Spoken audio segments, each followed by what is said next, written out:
आचार्य, आचार्य मेरी बात सुनिए। आचार्य रुक जाइए। आचार्य, चंद्र भावुक है, भावुकता में उसने ये निर्णय ले लिया होगा। आप ऐसे भावुक नहीं हो सकते। नंदवंश का विनाश ही केवल आपकी प्रतिज्ञा नहीं थी, एक राष्ट्र का निर्माण आपकी प्रतिज्ञा थी। आप ऐसे प्रतिज्ञा को अधूरा छोड़कर नहीं जा सकते। मैं आपसे विनती करती हूँ, मैं चंद्र से बात करने का प्रयास करूंगी। इस महल को आपकी आवश्यकता है आचार्य। यदि आप मगध छोड़कर चले गए तो मगध एक रेत की ढेर की भांति बिखर जाएगा। आचार्य, चाणक्य जी इस महल को इस प्रकार छोड़कर नहीं जा सकते। यदि ऐसा हुआ तो अनर्थ हो जाएगा, ना कि इस महल को, इस राज्य को, बल्कि आपको और हम सभी को आचार्य जी की आवश्यकता है। चंद्र, यदि इस वचन के कारण आपके और आचार्य जी के विचारों में मतभेद हो रहा है तो फिर मैं स्वयं आपसे कहती हूँ कि आप ये वचन वापस ले लीजिए। आप उन्हें रोकिए चंद्र। नहीं, महल छोड़कर जाने का निर्णय उनका है नंदनी। रही बात वचन की, तो मैं वो वचन वापस नहीं ले सकता, क्योंकि वो वचन आपके पति या आपके मित्र ने नहीं दिया है। वो वचन दिया है मगध सम्राट चंद्रगुप्त मौर्य ने, और सम्राट अपने वचनों को वापस नहीं लेते। एक सम्राट का परम कर्तव्य होता है कि यदि उनकी शरण में कोई भी आए तो वो किसी भी परिस्थिति में अपने शरणार्थी की रक्षा करता है। आपका कर्तव्य आप छोड़कर नहीं जा सकते। कर्तव्य की पूर्ति के लिए ही चुना था मैंने चंद्र को, परंतु चंद्र की आंखों में अब कर्तव्य का नहीं अपितु भावना का सूर्य उदय हो चुका है।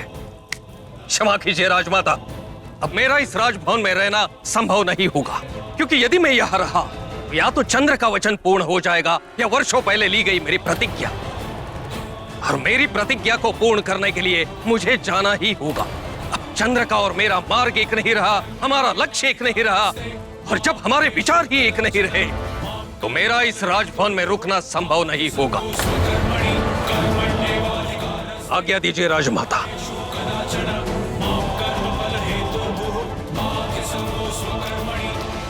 आचार्य जी को रोक लीजिए चंद्र। नंदनी, मैंने उन्हें यहाँ से जाने का आदेश नहीं दिया। उससे अच्छा यहाँ से जा रहे हैं। किंतु चंद्र, ये संभव है। यदि आप आचार्य जी को रोकेंगे तो अवश्य रुक जाएंगे चंद्र।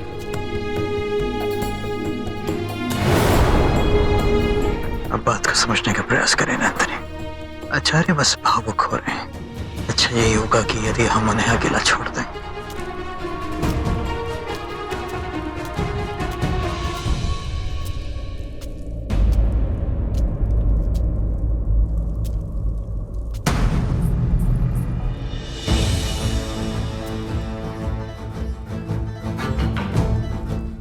आज से मैं ही तुम्हारा पिता, तुम्हारा गुरु, तुम्हारा स्वामी, तुम्हारा सब कुछ मैं ही हूँ। तुम्हारी वीरता मेरी नीति, तुम्हारा समर्पण मेरा प्रतिशोध। हम मिलके मगध की सत्ता पलट देंगे।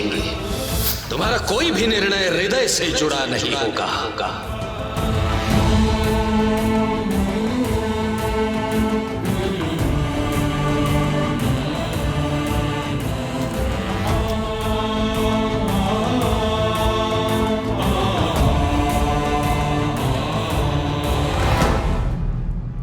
ये जो खेल हमने इस बार खेला है वो बहुत अलग है, बहुत बड़ा है। इस खेल का नतीजा कुछ समय बाद आएगा। चंद्र ने चाणक्य और नंदिनी के बीच नंदिनी को चुना है। अब देखते हैं अपनी माँ और अपनी पत्नी के बीच वो किसको चुनता है। हेलेना, इन आखिरी लपटों में चंद्र और नंदिनी का रिश्ता जल जाएगा, नंदिनी जल जाएगी, और फिर चंद्र सिर्फ और सिर्फ तुम्हारा।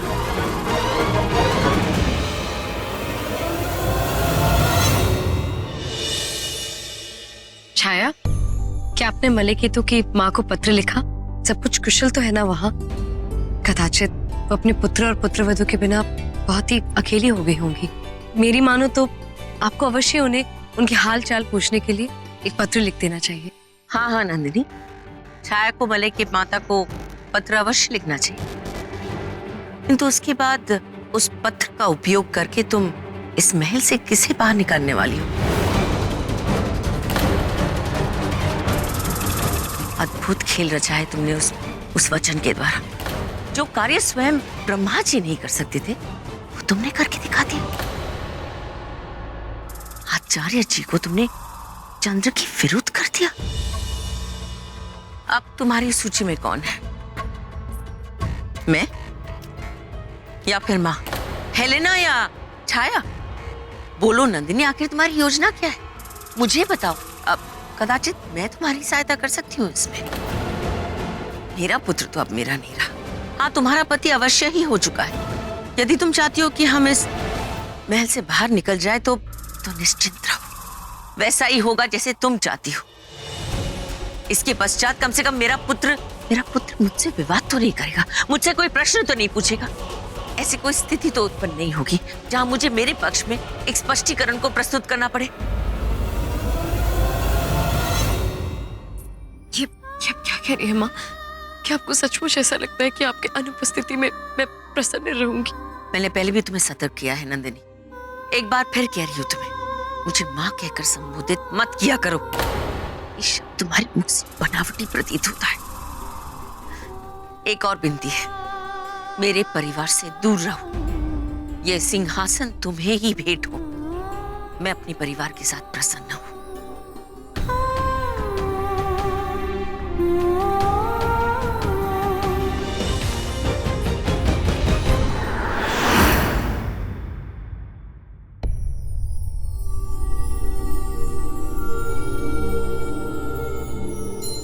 भैया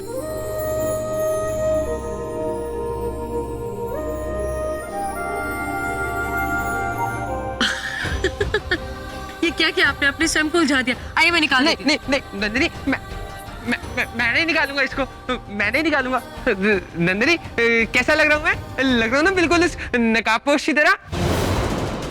हाँ, और पता है, मैंने ना उसका चेहरा देख लिया था।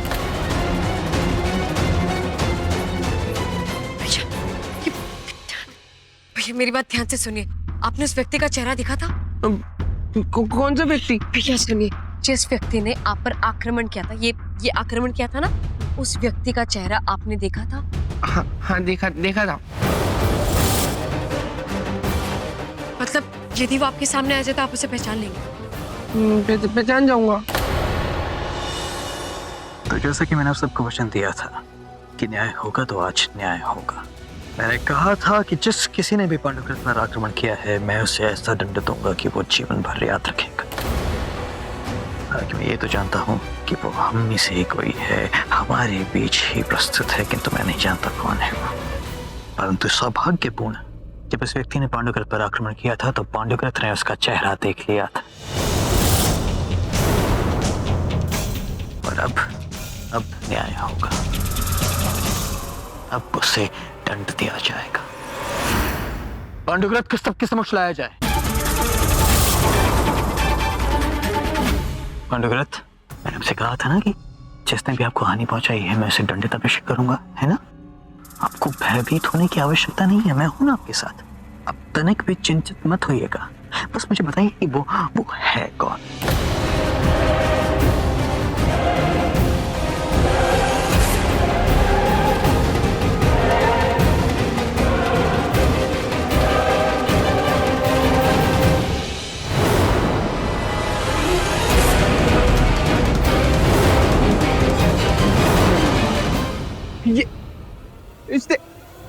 इसने मुझ पर आक्रमण किया।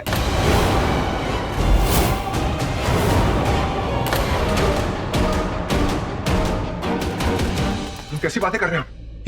ये झूठ बोल रहा है। मैं भला इस पर आक्रमण क्यों करूंगा? छाया, ये झूठ बोल रहा है, मैं विश्वास करूं? पांडुकृत, क्या आपको पूर्णतः विश्वास है कि आप पर मैंने के दिन आक्रमण किया था? क्योंकि यदि ऐसी बात है तो आप निश्चिंत रहिएगा, मैं इसे ऐसा दंड दूंगा जिसके योग्य है।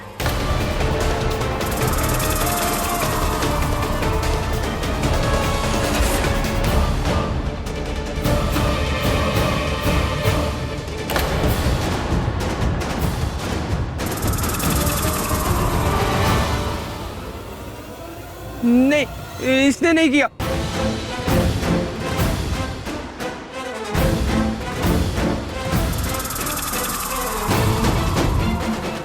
इसने नहीं किया। इसने मुझ पर आक्रमण किया था। ये आप क्या कह रहे हैं भैया?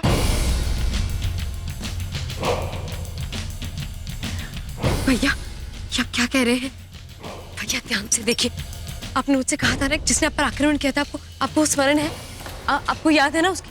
आपने उन्हें देखा था ना? हाँ हाँ, तो फिर आप महाराज को बताइए आप किसने आक्रमण किया था भैया। ध्यान से देखिए और बताइए।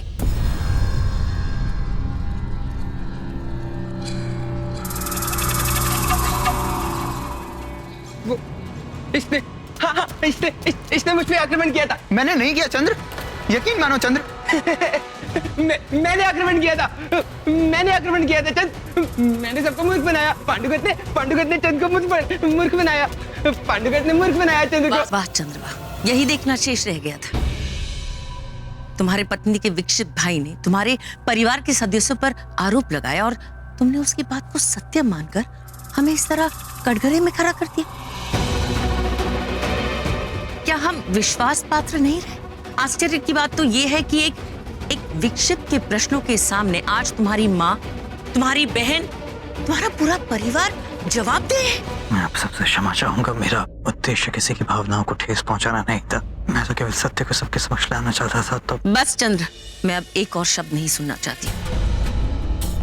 माँ, आज जो कुछ भी हुआ वो अनुचित था और इसके लिए मैं आपसे क्षमा मांगती हूँ। माँ, मुझे इस बात की पुष्टि करनी चाहिए थी कि क्या सच में पांडुगत भैया ने उस व्यक्ति का चेहरा दिखा था और उसके बाद चंद्र को इस बारे में बताना चाहिए था। ये भूल मेरी है। इन सब में चंद्र का कोई दोष नहीं है। माँ,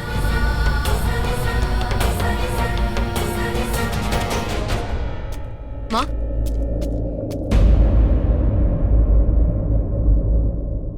आप तो समझती है ना? मैं बहुत अच्छी तरह से समझ गई तुम्हारा सत्य और असत्य।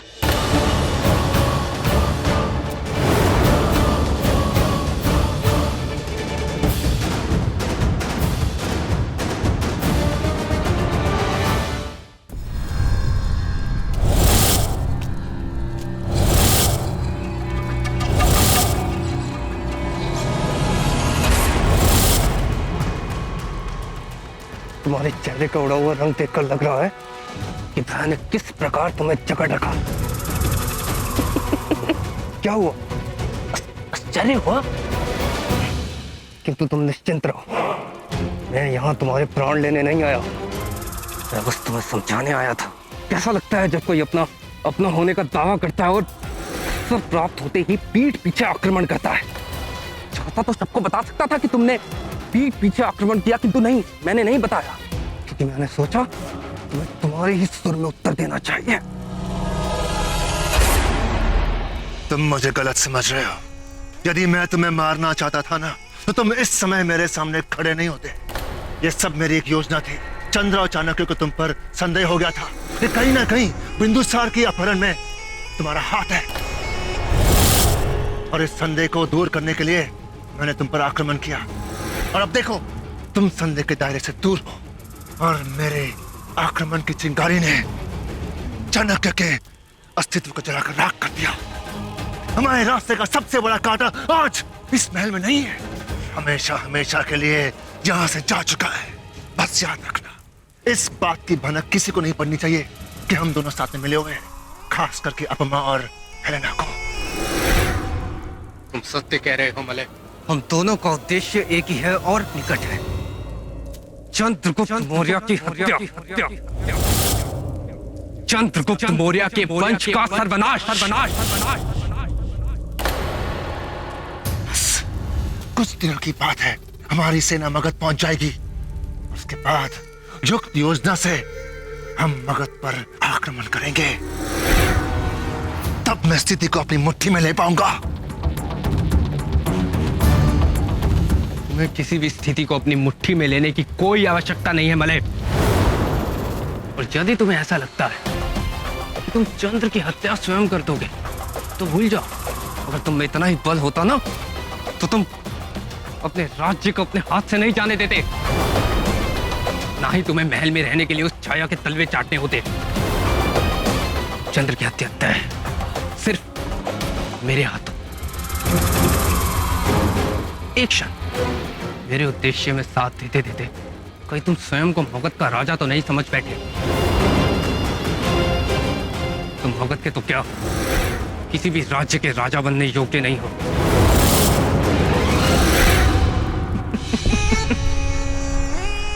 तो क्या एक बंदीगृह से भागा हुआ विक्षिप राजकुमार मगध की गद्दी पर बैठने के योग्य है?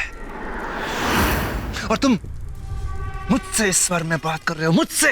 यदि मैं नहीं होता ना तो तुम इस महल में कदापि नहीं आ पाते। मुझे चुनौती मत दो।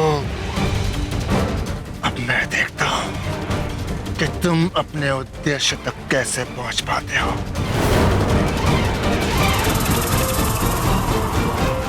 और हाँ, मेरा अगला दाव कुछ विशेष होगा।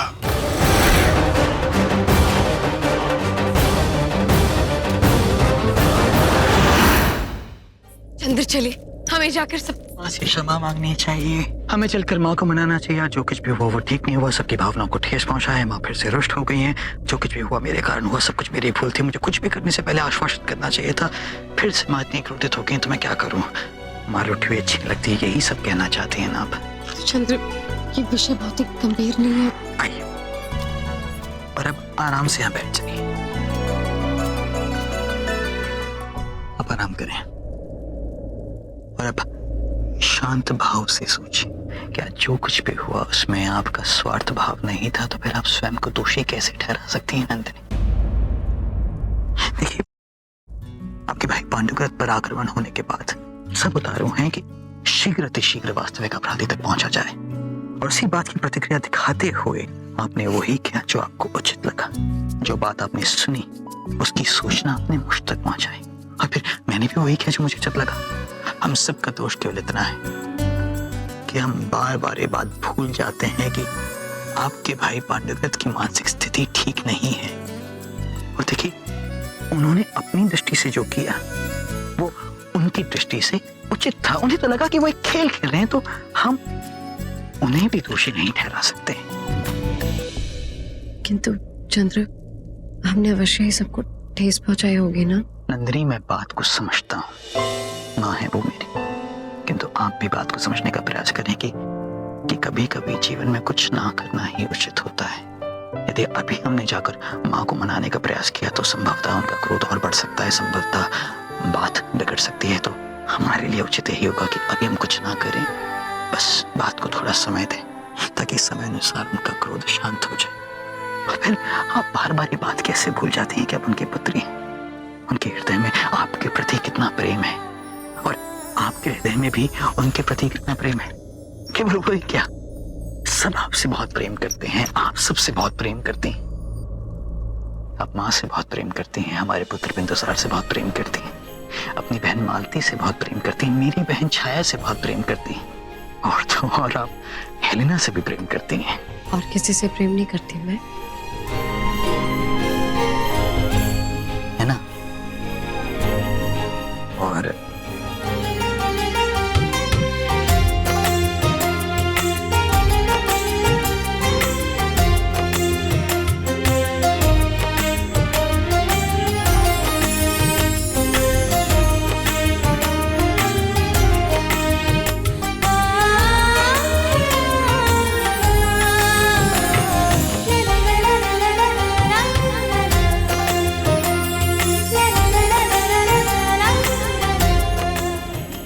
दादी माँ है ना?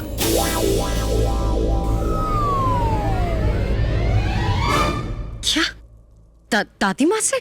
अब दादी माँ से प्रेम नहीं करती नंदिनी? नहीं नहीं नहीं, दादी माँ से मैं बहुत प्रेम करती हूँ। अब दादी माँ से कोई बिना प्रेम करे कैसे रह सकता है? किंतु मेरे कहने का तात्पर्य ये था कि मैं कदाचित किसी और से भी प्रेम कर सकती हूँ। हाँ, वो है ना, वो आपकी दासी जो आपके लिए भोजन बनाती है, आप कितना प्रेम करती हैं उनसे, है ना?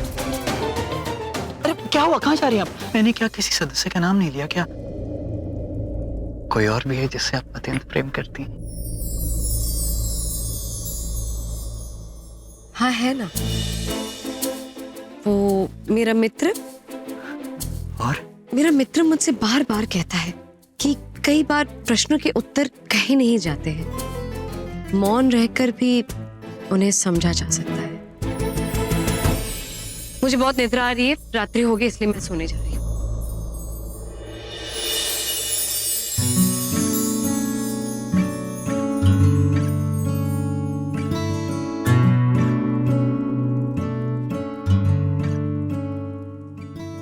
बिना किसी आभूषण, बिना किसी श्रृंगार, तब भी कितनी सुंदर लगती हो आप नंदिनी। इतनी सहज और फिर भी सौंदर्य की प्रतिमा, जिसे भगवान ने कोई चित्र उकेरा हो और उस चित्र में इंद्रधनुष के सभी रंग भर दिया हो। कहना पड़ेगा नंदिनी, जितने आप रूप की धनी हो, उससे कहीं सुंदर आपका हृदय है। तो फिर कोई क्यों आपसे प्रेम ना करे।